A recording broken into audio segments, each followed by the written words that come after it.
হাসিনার খুনি শব্দটি মুছে ফেলার চেষ্টা করা হচ্ছে। মামলা দেওয়ার আগে ডেকে নিয়ে টাকা নেওয়ার ব্যবসা, মামলা দেওয়ার পর নাম কাটানোর ব্যবসা, এগুলো বিগত 16 বছরের কালচার। এগুলো বাদ দিন, না হলে আপনাদের পরিণতি একই রকম হবে। 24-এর অভ্যুত্থান পরবর্তী বাংলাদেশে ওই খুনিদের বিচার হওয়ার পূর্ব পর্যন্ত অন্য কোনো কিছুর কথা বাংলাদেশের ছাত্র সমাজ মেনে নিবে না। এত বড় একটি গণহত্যা ঘটিয়েছে, তাদের এই বাংলাদেশে রাজনৈতিক কর্মকাণ্ড করার কোন ধরনের অধিকার থাকতে পারে না। তারা এই বাংলাদেশের আগামী নির্বাচনে অংশগ্রহণ করার বিন্দু মাত্র প্রশ্ন আসে না। এই বাংলাদেশের আগামী নির্বাচনের পূর্বে আমরা খুনি হাসিনার বিচারের রায় দেখতে চাই। ছাত্র জনতার অভ্যুত্থানের অন্যতম যুদ্ধক্ষেত্র বাংলাদেশের যতদিন ইতিহাস থাকবে, ততদিন এই 24-এর অভ্যুত্থানের ইতিহাস থাকবে, এই উত্তরা বিএনএস সেন্টারের ইতিহাস থাকবে। ওই 5ই আগস্ট যেদিন বাংলাদেশের মানুষ তাকিয়েছিল যে কখন আমরা গণভবনের দিকে যাব, তখন উত্তরা বিএনএস এর আজকের এই অবস্থান থেকে প্রথম ওই গণভবনমুখী যাত্রা শুরু হয়েছিল।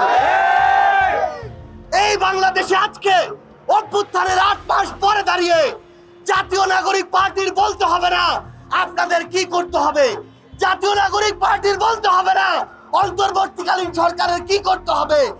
এই বিএনএস সেন্টারের দেয়ালগুলো বলে দিবে বাংলাদেশের অন্তর্বর্তীকালীন সরকারের আজকে কি করতে হবে। এই ফ্লাইওভারের দেয়ালের দিকে যদি তাকান, ওই দেয়ালে লেখা আছে খুনি হাসিনা।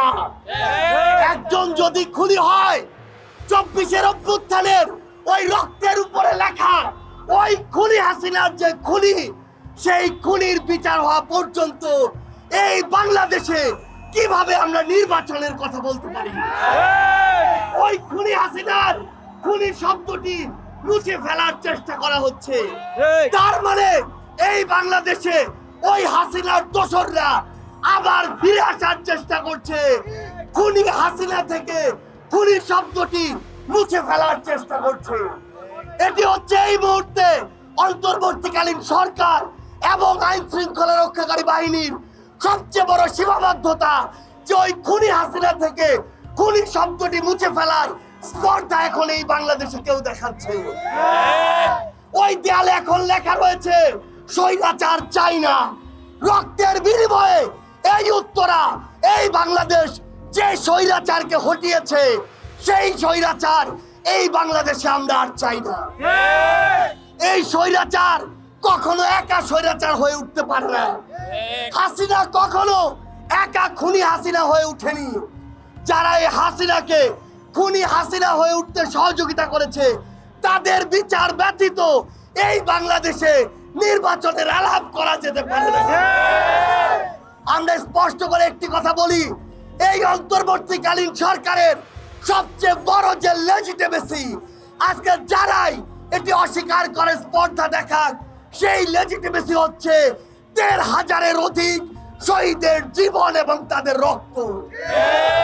আজকে যারা বড় বড় কথা বলে, তাদেরকে আমরা দেখেছি কিভাবে নিজের মুখ ঢেকে রেখে অফিসের ওই যে দেয়াল, অফিসের ওই যে গেট, তার ভিতরে চেয়ারে ঢুকে বসে থাকতো।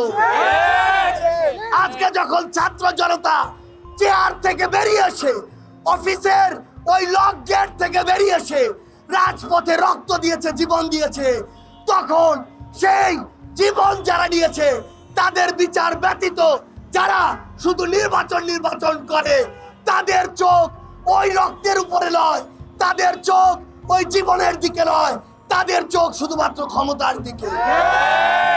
ক্ষমতার দিকে যাদের চোখ ছিল, যাদের কাছে জনগণের জীবন রক্তের চেয়ে ক্ষমতা বড় ছিল, তাদের কি অবস্থা হয়েছে খুনি হাসিনার দিকে দেখলেই তা বুঝতে পারবে। আমরা স্পষ্ট করে বলি, এই বাংলাদেশে ওই হাসিনা খুনি হাসিনা হয়ে উঠেছে, যে স্বৈরাচার তৈরি করেছে, যে সিস্টেমটা তৈরি করেছে, এদের সামগ্রিক বিচার না হওয়া পর্যন্ত এই বাংলাদেশে অন্য কিছু চিন্তা করা শুধুমাত্র ব্যক্তি স্বার্থকে প্রাধান্য দেওয়ার সবচেয়ে বড় লক্ষণ।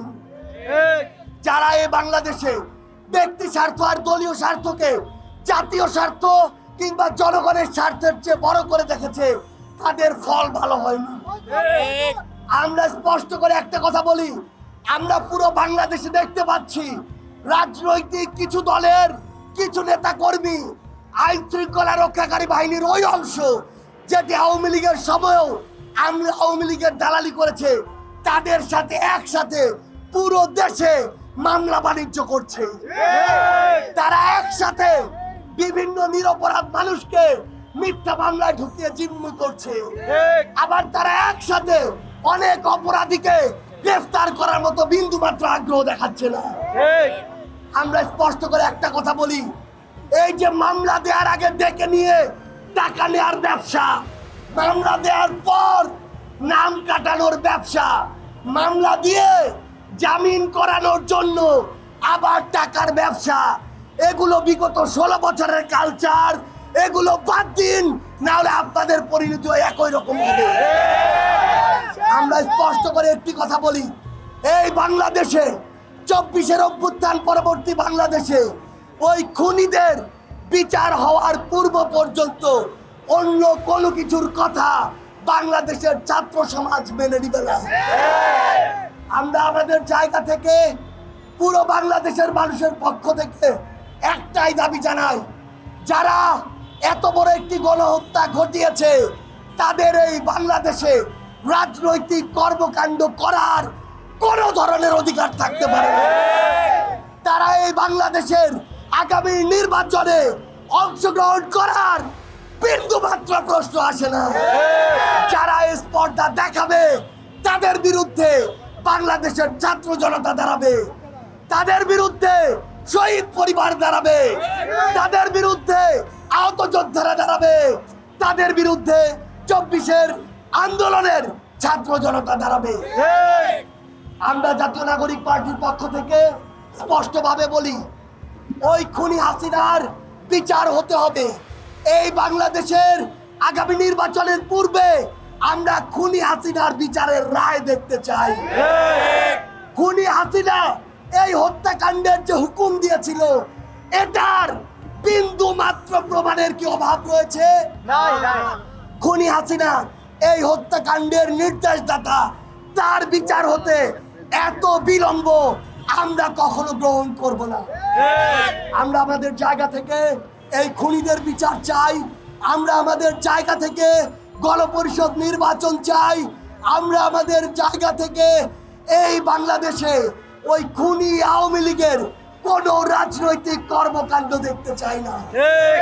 আপনাদের সাথে আমাদের আবারও দেখা হবে রাজপথের সংগ্রামে অথবা বিজয়ে। ইনকিলাব জিন্দাবাদ।